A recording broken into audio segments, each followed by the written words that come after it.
ഇന്നത്തെ നമ്മളുടെ പ്രഭാതം കാണാൻ നല്ല രസമുണ്ട് കേട്ടോ. സമയം 6:15 മണിയാണ്.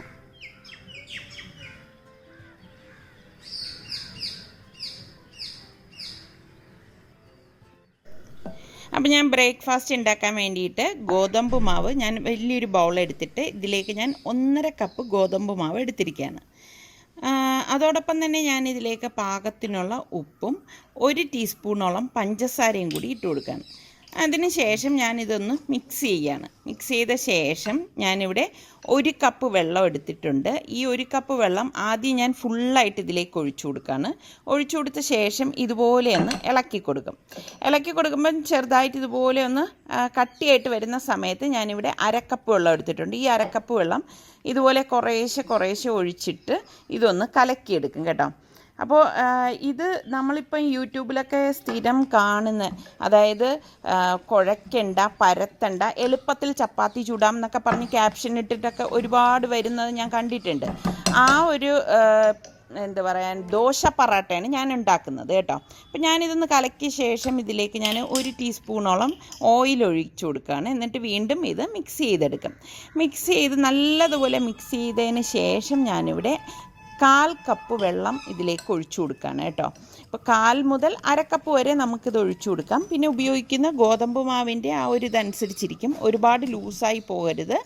അപ്പം ഞാനിത് ഇതുപോലെ ഒന്ന് മിക്സ് ചെയ്തെടുക്കണം. അതായത് ഒരു ചെറിയ ഒരു കട്ടി ഉണ്ടാവും ഈ ഒരു മാവിന് കേട്ടോ. അതേ കണ്ടോ, ഈ ഒരു പരുവത്തിൽ, ഒരു ഇഡ്ഡലി മാവിൻ്റെ പരുവത്തിലാണ് നമ്മൾ ഇത് കലക്കിയെടുക്കുന്നത് കേട്ടോ. അത് പ്രത്യേകം ശ്രദ്ധിച്ചേക്കണം. എന്നിട്ട് പാൻ നന്നായിട്ട് ചൂടാകുമ്പോഴേക്ക് കുറച്ച് വെള്ളം ഒഴിച്ച് അതിൻ്റെ ആ ചൂടൊന്ന് ക്രമീകരിച്ച ശേഷം ഇതുപോലെ 1 തവി മാവ് ഞാനിതുപോലെ കോരി ഒഴിക്കും. അത് ഒന്നും ചെയ്യരുത്. പരത്തി കഴിഞ്ഞാൽ നമ്മൾ ഉദ്ദേശിക്കുന്ന പോലെ ഇത് കിട്ടത്തില്ല കേട്ടോ. എന്നിട്ട് ഇതേ ഇതുപോലെ ഒന്ന് മറിച്ചിട്ട് കൊടുക്കും. മറിച്ചിട്ട് കൊടുത്തിട്ട് ഞാനൊന്ന് പ്രസ് ചെയ്ത് കൊടുക്കുകയാണ് കേട്ടോ. അപ്പം ഇത് ചപ്പാത്തി പോലെയാണ്, പൊറോട്ട പോലെയാണ് എന്നൊക്കെ പറഞ്ഞാലും ഇതിൻ്റെ ടേസ്റ്റ് അത്രത്തോളം ഒന്നും വരുന്നില്ല കേട്ടോ. ഇത് ശരിക്കും ഒരു ദോശയും ചപ്പാത്തിയും കഴിക്കുന്ന ആകെ ഒരു മിക്സ് പരുവമാണ് കേട്ടോ. ഇതിങ്ങനെ തിരിച്ചും മറിച്ചും ഇട്ട് കഴിയുമ്പോഴേക്ക് കുറച്ചിങ്ങനെ പൊന്തി വരും. നമ്മുടെ പൂരി പോലെയോ ബട്ടൂര പോലെയോ ചപ്പാത്തി പോലെയൊക്കെ ഇതുപോലെ പൊന്തി വരും. ഇത് കാണുമ്പോൾ തന്നെ മനസ്സിലായില്ലേ, ഇതാണ് സംഭവം കേട്ടോ. പക്ഷെ തണുത്ത് കഴിയുമ്പം ഞാൻ നേരത്തെ പറഞ്ഞത് തന്നെയാണ് അനുഭവം കേട്ടോ.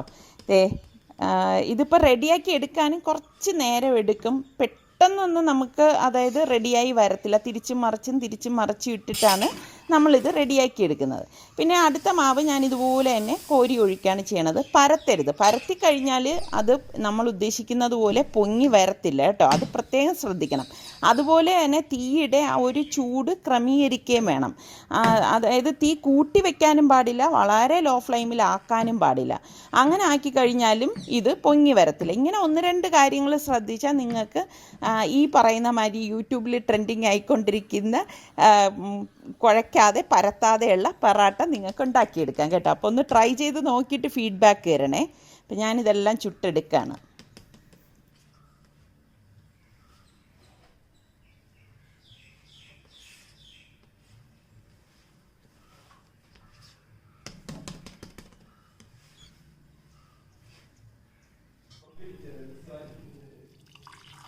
അപ്പോൾ ഞാൻ അതിനൊപ്പം നമുക്കുള്ള ചായയും കൂടി എടുക്കുകയാണ്. ഇനിയിപ്പോൾ ബ്രേക്ക്ഫാസ്റ്റ് കഴിക്കാൻ പോവുകയാണ് നമ്മൾ.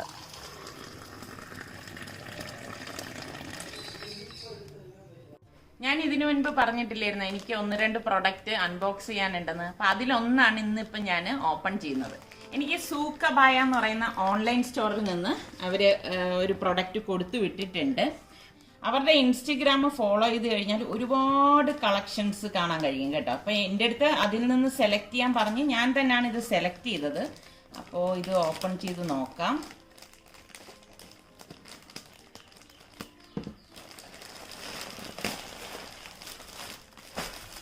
ഇപ്പം നോമ്പും പെരുന്നാളും ഒക്കെ വരെയല്ലേ, അപ്പോൾ വാങ്ങിക്കണം എന്നുള്ളവർക്ക് നിങ്ങൾ ഇവരുടെ ഇൻസ്റ്റഗ്രാം പേജ് ഫോളോ ചെയ്ത് കഴിഞ്ഞാൽ ഒരുപാട് കളക്ഷൻസ് ഉണ്ട് കേട്ടോ.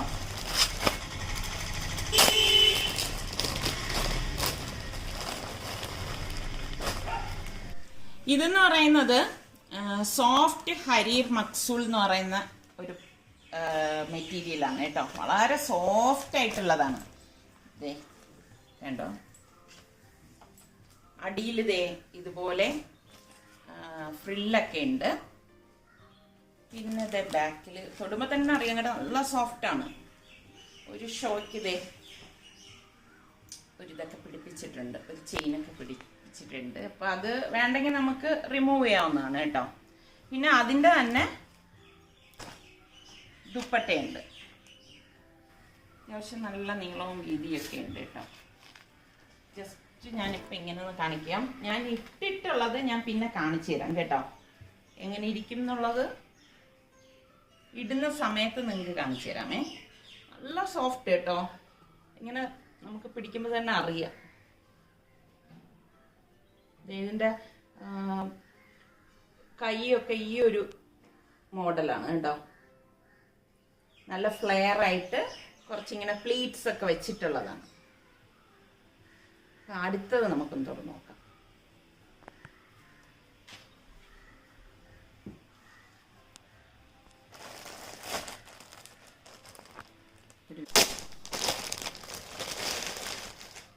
ഇത് കണ്ടോ, ഇത് കുറച്ച് വർക്ക്, ഹാൻഡ് വർക്ക് ഉള്ളതാണ് കേട്ടോ.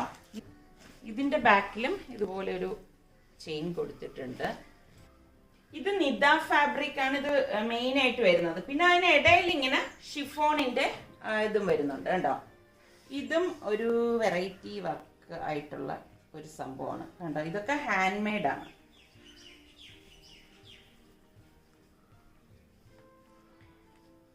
ഇടുമ്പോൾ നന്നായിരിക്കും കേട്ടോ.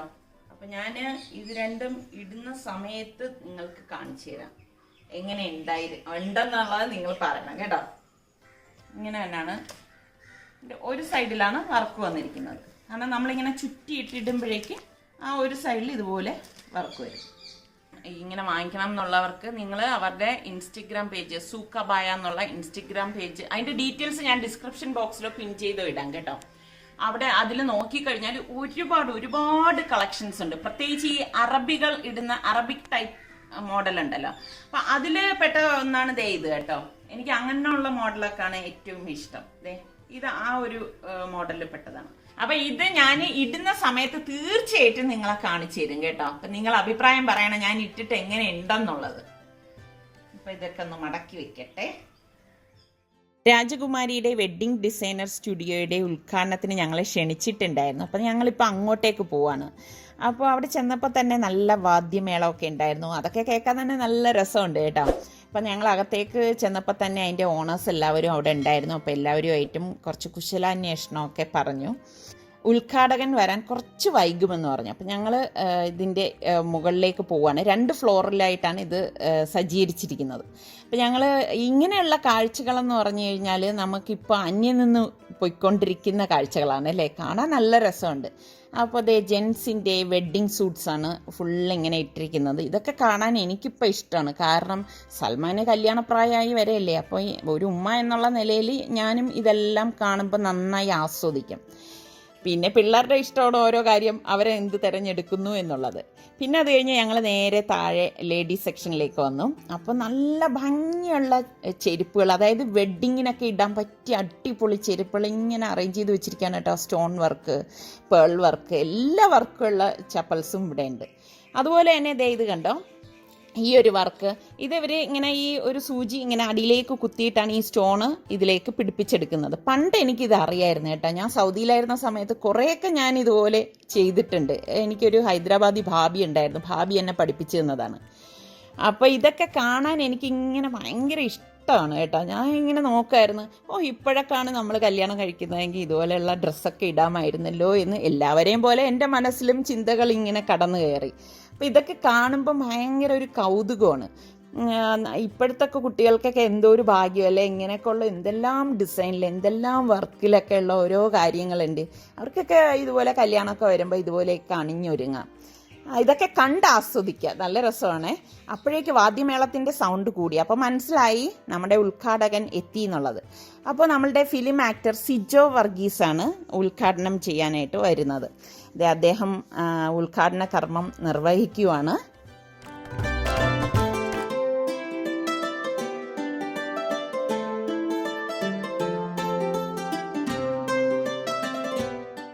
അപ്പോൾ അദ്ദേഹം കയറി വന്ന വഴിക്ക് തന്നെ നമ്മളെ ഒന്ന് പരിചയപ്പെടാണ്. അപ്പോൾ നമ്മളുടെ ചാനലിനെ കുറിച്ചൊക്കെ അദ്ദേഹത്തിന് അറിയാം എന്ന് പറഞ്ഞു. അത് കേട്ടപ്പോൾ തന്നെ വളരെ സന്തോഷം തോന്നി കേട്ടോ. അപ്പോൾ കുറച്ച് നേരം നമ്മളുമായിട്ട് സംസാരിച്ച് നിന്ന ശേഷമാണ് അദ്ദേഹം പിന്നെ അകത്തേക്ക് കടന്നത്. പിന്നെ ആദ്യ വിൽപ്പന അങ്ങനെയൊക്കെയുള്ള കുറച്ച് കാര്യങ്ങളൊക്കെ ഉണ്ടായിരുന്നു. പിന്നെ അതിന് ശേഷം ഫോട്ടോ സെഷനൊക്കെ ഉണ്ടായിരുന്നു. അപ്പോൾ ഫോട്ടോ സെഷനൊക്കെ കഴിഞ്ഞിട്ട് കുറച്ച് നേരം കുശലാന്വേഷണമൊക്കെ നടത്തിയിരുന്നു. അപ്പം ഇതൊക്കെ എന്നെ സംബന്ധിച്ച് വളരെ സന്തോഷകരമായ കുറച്ച് നിമിഷങ്ങളാണ് കേട്ടോ. അപ്പം നമുക്ക് പിന്നെ അവിടെ അധികം നിൽക്കാനായിട്ട് സാധിച്ചില്ല. കാരണം എന്താ വെച്ചാൽ നമ്മളുടെ സുൽത്താന് എക്സാമാണ്. അപ്പോൾ അതിനു മുൻപ് തന്നെ നമുക്ക് സുൽത്താനെ വീട്ടിൽ കൊണ്ടാക്കേണ്ടതുണ്ട്. അപ്പോൾ അത് കാരണം പിന്നെ നമ്മളുടെ ഈ കുറച്ച് ആൾക്കാരൊക്കെ വേണ്ടപ്പെട്ടവരവിടെ ഉണ്ടായിരുന്നു. അവരുടെ അടുത്തൊക്കെ ഒന്ന് സംസാരിച്ച ശേഷം നമ്മൾ പിന്നെ അവിടെ യാത്ര പറഞ്ഞിറങ്ങുകയാണ്.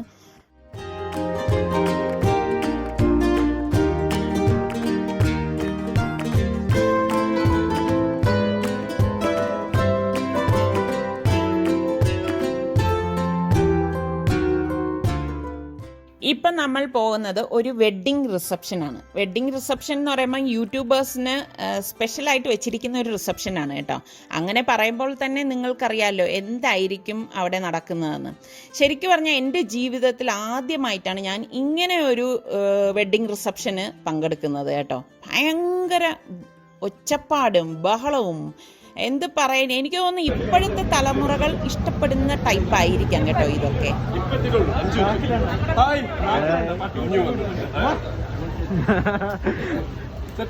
അടിപൊളി. ഓരോരുത്തരായിട്ട് വന്നുകൊണ്ടിരിക്കുകയാണ്. അപ്പോൾ അതിൽ നമ്മൾക്ക് പരിചയമുള്ള കുറേ മുഖങ്ങളുണ്ടായിരുന്നു. അപ്പം അവരുടെ അടുത്തൊക്കെ നമ്മൾ കുശലാന്വേഷണമൊക്കെ നടത്താണ്. അത് കഴിഞ്ഞ ശേഷം ഞങ്ങൾ പിന്നെ നേരെ ഹാളിനകത്തേക്ക് പോയി. അവിടെയും കുറേ പരിചയക്കാരുണ്ടായിരുന്നു കേട്ടോ. ഇപ്പോൾ സത്യം പറഞ്ഞാൽ ഇങ്ങനെയൊക്കെ വരുമ്പോൾ ഭയങ്കര സന്തോഷമാണ്. കാര്യം എന്തെന്നറിയാമോ, ഞാൻ എപ്പോഴും പറയത്തില്ലേ, നമുക്ക് എല്ലാവരെയും കാണാനും സംസാരിക്കാനും ഒക്കെ അവസരം കിട്ടും. അപ്പോൾ ഇതാണ് നമ്മളുടെ വരനും വധുവും. മാഹിൻ മച്ചാൻ്റെ റിസപ്ഷനാണ് നമ്മളിപ്പോൾ വന്നിരിക്കുന്നത് കേട്ടോ. പിന്നെ ഞങ്ങൾ ഫോട്ടോസൊക്കെ എടുത്ത ശേഷം എല്ലാവരും ഇവിടെ ഉണ്ട്. അപ്പോൾ ശരിക്കും പറഞ്ഞാൽ ഭയങ്കര സന്തോഷമാണ് കേട്ടോ. ഇങ്ങനെ നമ്മൾ ഈ ഇടയ്ക്കിടയ്ക്ക് ഇവരെയൊക്കെ കാണുമ്പോഴേ സംസാരിച്ച് ഈ പറഞ്ഞ മാതിരി സമയം പോണത് തന്നെ അറിയത്തില്ല. അപ്പോൾ ഇതൊക്കെയാണ് ഇതുപോലെയുള്ള ഫങ്ഷനൊക്കെ പോകുമ്പോൾ കിട്ടുന്ന നല്ല സന്തോഷകരമായ നിമിഷങ്ങൾ എന്ന് പറയാം കേട്ടോ. ഞാനിതൊക്കെ എൻജോയ് ചെയ്യുന്ന ഒരാളാണ്.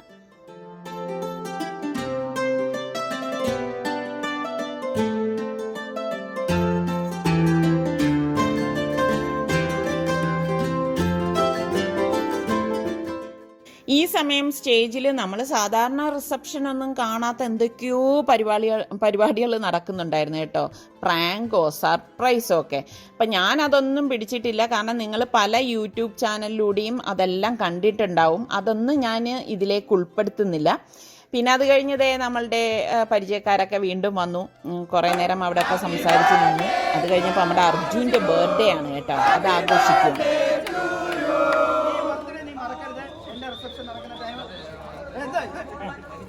എന്താ ഇത് ചുഴലിക്കാറ്റോ ഇങ്ങനെ ആടുന്നു?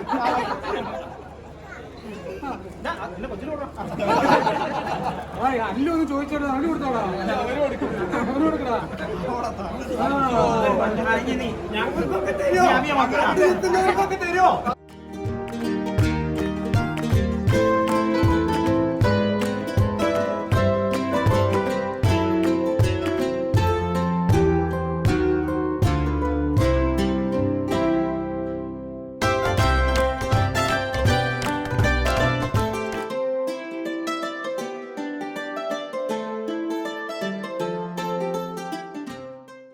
അപ്പോൾ ഇതെല്ലാം കഴിഞ്ഞപ്പോഴേക്ക് പിന്നെ അവിടെ സൂര്യയും ഗ്രൂപ്പും എത്തിയിട്ടുണ്ട് കേട്ടോ. ഇന്നത്തെ കാര്യം ഒന്നും പറയേണ്ട കാര്യമില്ലല്ലോ. അവിടെ ഇളക്കി മറിച്ചു എന്ന് തന്നെ പറയാം.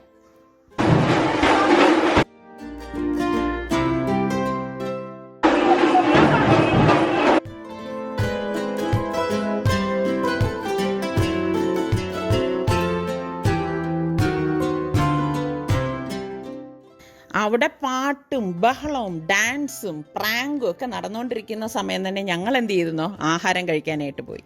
ഞങ്ങൾ പിന്നെ ഭക്ഷണമൊക്കെ കഴിച്ച് കഴിഞ്ഞ് വന്ന ശേഷം പിന്നെ നമ്മളുടെ ആൾക്കാരൊക്കെ ഉണ്ടായിരുന്നു. അവരൊക്കെ ആയിട്ട് സംസാരിച്ചു. പിന്നെ കാണാത്ത കുറേ ആൾക്കാരുണ്ടായിരുന്നു, അവരെയൊക്കെ പരിചയപ്പെടാൻ സാധിച്ചു. അപ്പോൾ ഇതൊക്കെ തന്നെയാണ് ജീവിതത്തിൽ സന്തോഷകരമായ നിമിഷങ്ങൾ എന്ന് പറയുന്നത്. ഒരു കല്യാണം അല്ലെങ്കിൽ റിസപ്ഷന് വന്നു കഴിഞ്ഞാൽ നമ്മൾ അവിടെ ഇരുന്നിട്ട് തിരിച്ചെഴുന്നേറ്റ് പോവുക എന്നതിലുപരി നമുക്ക് വേണ്ടപ്പെട്ടവരെ നമ്മൾ ചെന്ന് കാണുക, സംസാരിക്കുക, കുറച്ച് സ്വകാര്യം പറയുക, ഇതൊക്കെ ഞാൻ ജീവിതത്തിൽ കാണുന്ന കുറേ നല്ല നല്ല നിമിഷങ്ങളാണ് കേട്ടോ. അപ്പോൾ ഇതൊക്കെ കഴിഞ്ഞ ശേഷം പിന്നെ നമ്മൾ തിരിച്ചു പോവുകയാണ്. അപ്പോൾ ഇന്നത്തെ ഈ എപ്പിസോഡ് നിങ്ങൾക്ക് എല്ലാവർക്കും ഇഷ്ടമായെന്ന് വിശ്വസിക്കുന്നു. ഇഷ്ടമായെങ്കിൽ ലൈക്ക് ചെയ്യാനും ഷെയർ ചെയ്യാനും കമൻറ്റ് ചെയ്യാനൊന്നും മറന്നു പോരുത് കേട്ടോ. അടുത്തിനി നമുക്ക് നല്ല റെസിപ്പിയോ വ്ളോഗോ ഇട്ടൊക്കെ വരുന്നത് വരെ എല്ലാവർക്കും ബൈ.